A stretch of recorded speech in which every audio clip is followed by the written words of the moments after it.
at the Capitol. What is your personal responsibility? So if you read my speech, and many people have done it, and I've seen it both in the papers and in the media, on television, it's been analyzed, and people thought that what I said was totally appropriate.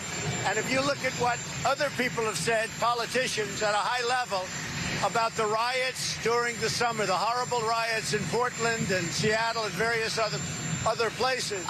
We are coming out of this now because the president has started to, as he occasionally does, often does, veer away from the truth. His video that he taped on Wednesday after the riots were happening at the Capitol was not viewed widely as totally appropriate. In fact, this was the first time Trump has made a live public appearance in the 5 days since he whipped his supporters into a violent frenzy, leading to an attack on the Capitol unlike anything this country has ever seen before.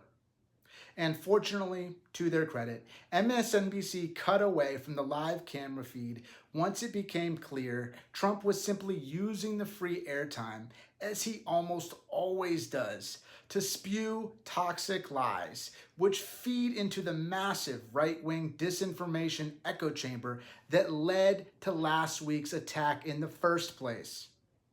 Now, to be clear, it would have been much better if the major news networks had cut his feed like this during the countless times before that he's lied nonstop on camera, beginning way back before he even became president.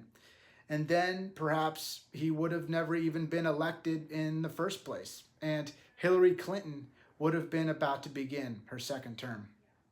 But yet again, better late than never. And between social media companies like Twitter and Facebook finally deplatforming him, and Amazon Web Services pulling the preferred social network of Nazis, Parler, offline, and corporate donors, at least temporarily, turning off the money spigots for the Republican members of the House and Senate that voted to decertify the election, it does feel like the tide is finally turning against Trump and his cult following for good. Throw in the fact that even Mitch McConnell supports impeachment now, and it really does show just how bad things are going for the Donald. After defying the odds for so long and seeming to be invincible to real significant consequences, it appears that the chickens at long last are coming home to roost. It remains yet to be seen what Trump will do with his life after he is no longer president in about a week, assuming that he remains a free man and out of prison, which at this point is anything but a sure thing. But all signs show that the violence at the Capitol last week was indeed a turning point for our country, as terrible as it was. Even people that supported the president up until that point have realized that this is something that he and his movement will never be able to shake away or recover from.